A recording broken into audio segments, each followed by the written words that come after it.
do it yourself. If it's sales, if it's closing, go do it yourself first. Write the process, then hire somebody to replicate it for you.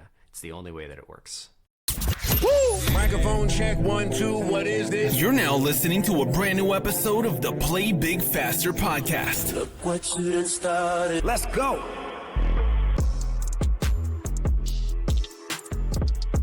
Welcome to another episode of the Play Big Faster podcast. We're joined today by Collin Stewart. Collin not only is an entrepreneur, but he's also a podcast host, sales expert, and co-founder of Predictable Revenue. And he's here to answer just one question that I think you all really want to know the answer to. Where are my clients? And how can we get those clients, Collin? Thank you so much for having me. It's good to be here. Look, thank you for taking the time. I love having other podcast hosts on the pod because you always bring such a unique perspective. And I know that you've been dealing with entrepreneurs for years now. So tell us, how did you start Predictable Revenue? I was in sales for about 10 years. I thought I was a CRM expert. And so I decided to build the CRM company and system. And so I did. I went and asked a bunch of people, hey, look, I'm thinking of building this. What do you think? And they went, smart idea. Really looks cool. So we went and built it. And then I came back to them and I went, we built it. And they're like, good for you. I was like, can I have some money? Like you said, it was great. And they're like, oh no, we would never pay for that. So you mean to tell me they weren't throwing money at you, just hand over fist? No, I thought I'm the Steve Jobs of CRM and I'm crushing this. I'm a CRM expert. I know everything there is to know. I've been using Salesforce since 2005. I've built CRMs. I've designed CRMs. I've implemented CRMs. I know what I'm doing. And I didn't. So what was the missing piece? Me and little bits in between here and here. Really, what I ended up doing wrong was in the customer development interviews where I was saying, hey, this is what I'm building. Instead of having mock-ups and showing people what I was building and asking them to tell me it looked good, I really should have gone to the market and said, here's what tell me what your problems are. Before I even told them, this is what I'm thinking of working on, ask the people that I'm thinking about building a software for, what do you use now? What do you like? What don't you like? What sucks? What do you struggle with? Where are the gaps? And I think if I had started that way, I would have found my next company much faster, probably 18 months faster. Wow. But it seems like that experience really informed where you are today. So, okay, the CRM just flamed out. Fast forward, how do we get to the Collin Stewart that we have today, the podcast host, the entrepreneur, and the guy who's doing all the things? Yeah. I figured out I had to pull my head out of my ass and start asking customers like what they actually wanted. And when I did that, I did about 50 interviews and I found that specifically in the sales development function of sales, or kind of sub niche at the time, everybody was struggling with this one thing. And when I actually listened, we built something and we got it up to, it took us a bit to get it out the door, but once we launched it, we went $0 to $1 million in revenue in 3 months. And so we found something that was huge, that was a big untapped, unsolved market pain. Along the way, we'd been bootstrapping by doing outsourced, basically email campaigns, the prospecting campaigns on behalf of other clients. And so we were at the same time of building a tool that would do this, we were doing it manually. And so I got to know quite a bit about cold email and prospecting and list building and all the things that were related. And so, yeah, that's how we got here. We bootstrapped that. The software got up to $1 million in revenue. I think it got a bit higher and then it exploded. Bunch of more bad decisions made by me. It's been a fun, interesting experience. But we bootstrapped a sales consulting business out of it where now we help founders figure out that early product market fit. And then I'm also working on a couple side projects. I just wrote a book. I've finished the big chunk of writing a book and now it's being edited. It's coming out in October. I've got a side project where we're trying to get back into the software space and a number of different things. So that's the short version of how I got here. So let's unpack the importance of software in a business, because what I heard you say was that you help early founders figure out if software is a solution for their business. Did I hear that right? Yeah, no, I help founder. Typically, I'm working with software founders that are trying to figure out, is there right? Is there a market opportunity here that's worth continuing to invest in? And so sometimes it is founders of non-traditional or non-software businesses that are building software. Sometimes it's software startups. So those are the two groups. And what we help them figure out is, do you have the early signs of product market fit? And if you do, this is how you kind of transition from you found something that you think is worth pursuing to finding your first customers. Oh my gosh, this is good. This is really good. Does every type of founder that you work with have to be tech savvy, or is that something that you assist with as you're looking at this process? Generally, we're dealing with like founders of that are somewhat tech savvy, but like I'm generally dealing with the non-technical founder. So there's typically like a CTO type co-founder or a technical co-founder that they're working with, and I'm working with the business side of the house. The work that I do is predominantly helping identify if there's a gap in the market and then finding a way to build a path to the customers. I don't really handle as evidenced by getting to 0 to 1 million in 3 months and then everything blowing up. The technical side of things is not my strong suit. So yeah. That is great. Now, along this process, I mentioned that you're also a podcast host. How did the pod evolve for you? It started off as my co-founder had said, "Hey, let's start a podcast." And I went, "That sounds like a bad idea." And then we recorded a few episodes. I'm like, I really like this. And initially, because we were in the sales development space, we were building a sales development tool. We had a company that did sales development and cold email and yada, yada. I figured, you know what, I'm just going to reach out to all the people, all my dream meetings, all the people that I want to learn from and educate myself and their experience that would never just take 15 minutes out of their day because they don't know me. But if we do it through a podcast, they'll teach me everything, all their tricks.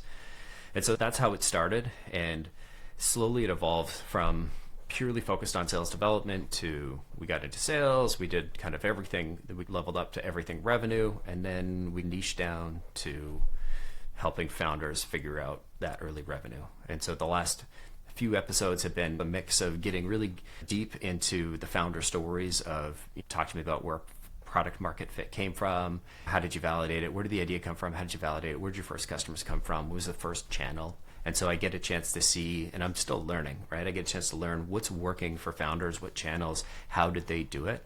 And I want to have hundreds of those so that I can, I don't know, learn from myself and then have a resource for other founders that are trying to do it. Because there weren't a lot when I was trying to get started, and demand gen channels and tactics and things are changing all the time. And so to have a place for founders to go and say, hey, listen, here's examples of other people doing it. And not just people posting on LinkedIn, oh, I'm building in public and look at my MRR, but like the actual story of here's what I did right, here's what I screwed up. This is the thing that finally worked for me once I figured it out.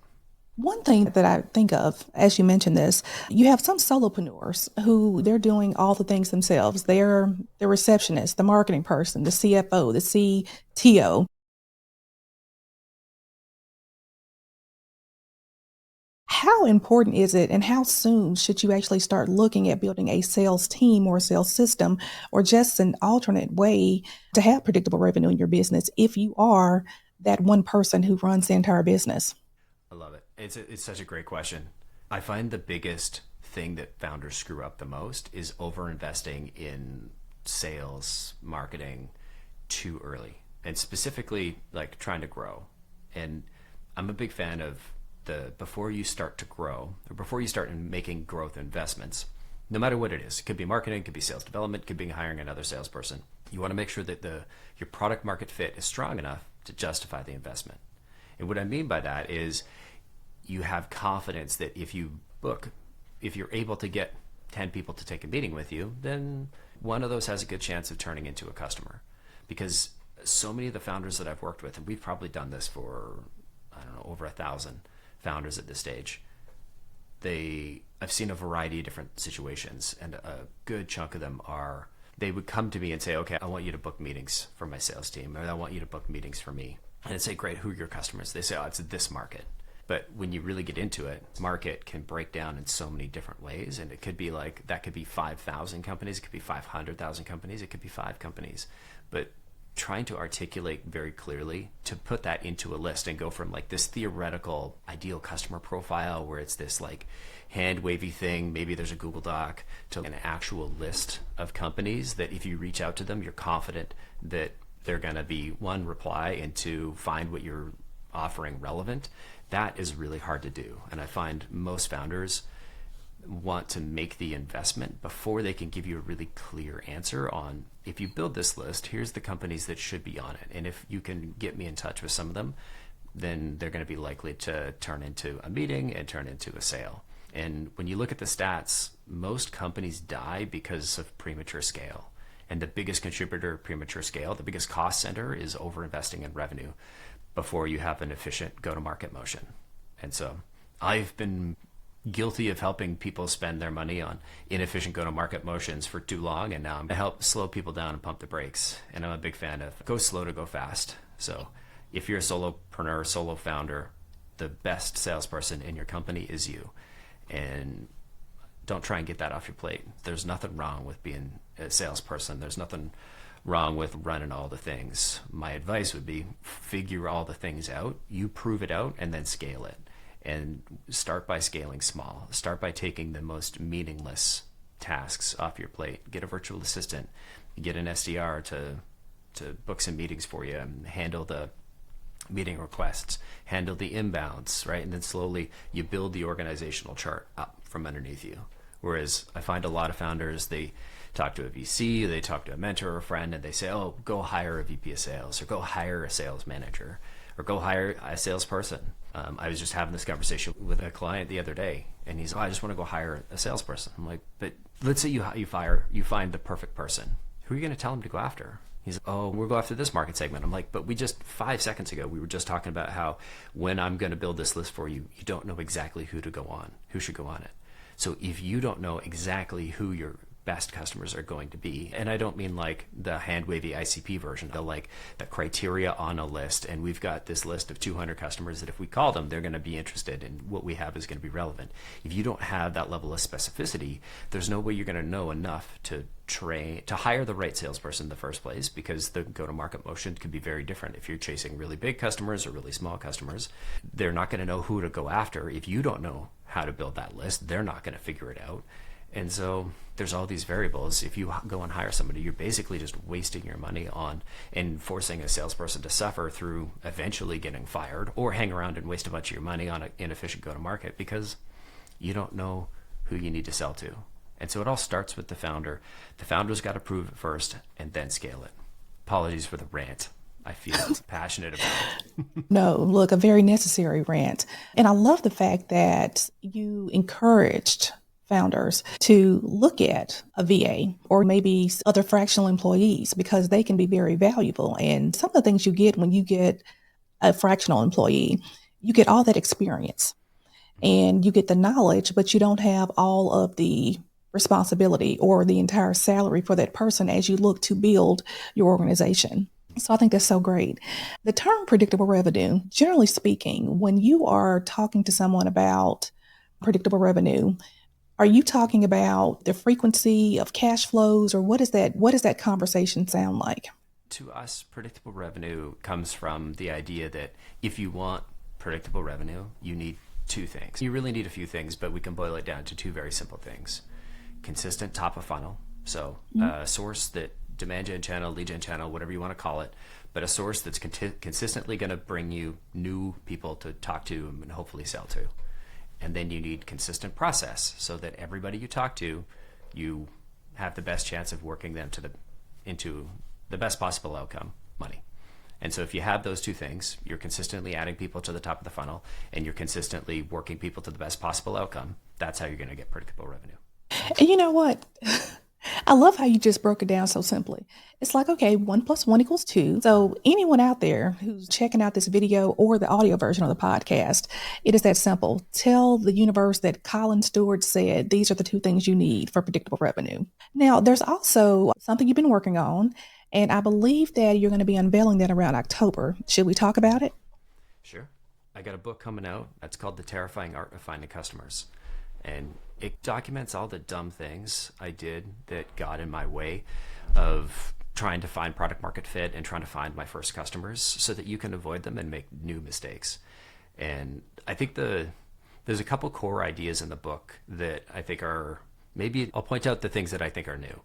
First up, when I was getting to the space, there are tons of books on customer development, which is like how to figure out where the market opportunity is. And there's tons of sales books.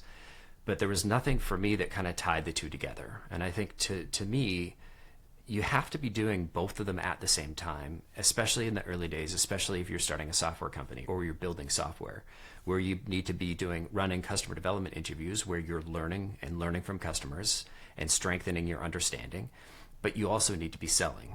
And if you start a conversation by saying, hey, I want to learn from you, and then you jump on the call and you're like, hey, I actually want to sell to you, haha, tricked you, that's a great way to turn off any trust that you built with that person. And so what I do in the book is walk you through, okay, this is customer development, this is sales, and this is how you bridge the gap. And so this is what it looks like to do both at the same time, and this is how you avoid alienating people. Because I think that one of the biggest things that founders miss, especially that I've seen, is they go do this university research project style research. They interview 50 people, and then they go, great, I found product market fit. I need to transition to sales. And then they take all those people and they ignore them. And then they go and they're like, all right, I'm going to start in Apollo and I'm going to build a big list. I'm going to email a bunch of people. I'm like, but these 50 folks, 12 of them said they had a problem. Why not go ask them? If you saw somebody that had their hair on fire and they helped you design a fire extinguisher, isn't it rude not to go back to them and be like, hey, remember that time you said your hair was on fire? Would this help? So that's a really interesting point. When you're trying to get validation, what is a good sample size to look at, or does that kind of vary by the market? Yeah, I'm a big fan of, you're going to learn a lot in 20. So start with 20. And then ultimately to get to product market fit, it's probably going to be 50 to 100, maybe more, it really depends on like how close you are when you started, right? Like when I started in CRM, I was so antagonizingly close, but I still missed the mark, and I missed it impressively. It was bad. So when I restarted, I probably did 50 for the customer, for Voltage, and then I did another 50 for Carb, which was the company that went 0 to $1 million. And it was just a small shift. And so I only needed kind of 20, and I was like, oh shit, there's something here. And I did another 30 to confirm and then help understand. And then what I noticed is that in my customer development interviews for Carb, were pulling the product out of me. They're like, oh, are you actually building this? I'm like, no, I can't tell you. I've got to ask the questions first. And they're like, no, stop. I'm not answering more questions. Tell me, are you actually building this? Because if you're actually building this, I want to buy it. Here's my credit card, take it. And all of our customers came from referrals, came from customer development, came from people telling people. And so that's where the idea of the customer development funnel came from, is the realization that you need to sell to those early customers that you use to find the gap in the market. And if you don't, you're missing out on a huge opportunity of revenue. And if you can't, then you probably don't have strong enough product market fit to go spend a bunch of money on trying to hire salespeople or try and go and spend your time growing it. And I wish I had learned this idea before I went and spent 18 months building the CRM system that nobody wanted to buy. So you mentioned that the people that you spoke with, they loved the product, but where do I find these people? How do they get in my funnel? Do I bump into these people at the grocery store? Where do I find my sample size? Great question. So I started with the people that I knew, right? This is the silly answer, but start with anybody and work your way out from there. And the way I go about it is I want to interview folks and ask them about their pains. I do a day in the life interview. Read the mom test if you want like a deep dive on customer development interviews. But the thing I do at the end of every interview is I ask them, hey, I'm trying to talk to folks that are experiencing this pain. Who do you know that might be open to an interview? And then I ask them for 2 referrals. And what happens is no matter where you start, you end up eventually getting there because you're leveraging the person you're talking to's network and their expertise, and they're going to know other salespeople or other property managers or other business coaches, and so you get a chance to build off of their network. And then what I find is when you're working on solving something that's extremely painful, those referrals come a little bit easier. And when I was doing Carb, those referrals came unprompted. I remember when I was trying to validate the idea, I went to my engineering team. I said, you're not going to write another line of code until I have a paying customer for some janky manual version of this. We're not going to build anything. I'll do it all in Sheets. I'll be the Wizard of Oz, pay no attention to the man behind the curtain. And I did the math and I'm like, okay, I think I can handle 5 and that'll be good validation. And I sat down I was working out of a co-working space. I asked a few people, 5 people said yes. And I did 5 interviews, and 2 of the people from the interview insisted that I take a meeting with a friend of theirs who had a sales development team and needed my help. And so I basically got bullied into taking on 7 clients. Like every one of those first 5 said yes, and 2 of them forced me to take on their friends as clients. And so that to me was like the biggest indication. I don't know if I really answered your question. You asked, where do people find customer development interviews? And obviously, Yes. referrals is the answer. Where your starting point is where you are. right? So if you're an entrepreneur and you're not surrounded by anybody, figure out where the community is that you're going to hang out. If you're trying to sell to property managers, maybe find a conference, maybe find a local meetup. If you're trying to sell to developers, there's lots of meetups. There's lots of places online they hang out. The most important piece is to figure out what communication channels they use, what social media channels they use, what events they go to, what things they read. I find there's a tool called SparkToro is a great place to start if you're trying to find online communities. It's founded by Rand Fishkin. He's the SEO Moz guy, if SEO tools from the early days of the internet.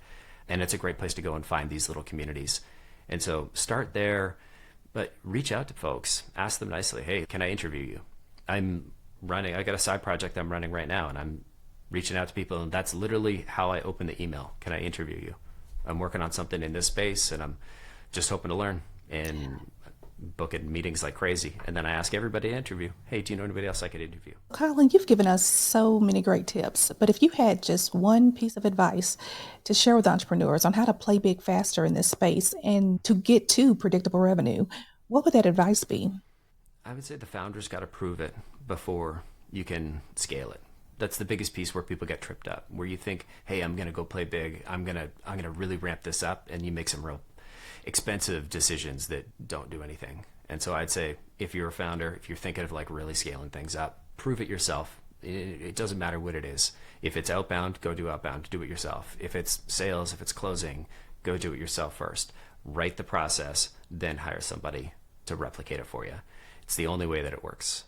Thank you so much for being on the pod. I know everyone is wondering how to find out when your book is available, or if they just want to connect with you directly, what is the best way to reach you? Connecting with me directly, you can email me. It's my name at predictablerevenue.com. The best place to stay in touch is my newsletter. I think it's foundersedition.co, and that'll take you to, it's a Beehive newsletter, and I write it weekly. And most of the content of the book is actually out there. And so you could go read it, check out some of the core ideas that we've talked about. Most of what we talked about today is stuff that's going to be in the book because it's things I feel strongly about. Find me on LinkedIn, Collin Stewart, Predictable Revenue, email, or foundersedition.co. And we will be sure to include that in the show notes as well. Collin, thank you so much for sharing with us today. Thanks so much for having me on the show. It's great to meet you. And until next time, everyone, play big faster. Thanks for listening to this episode, and remember to play big faster.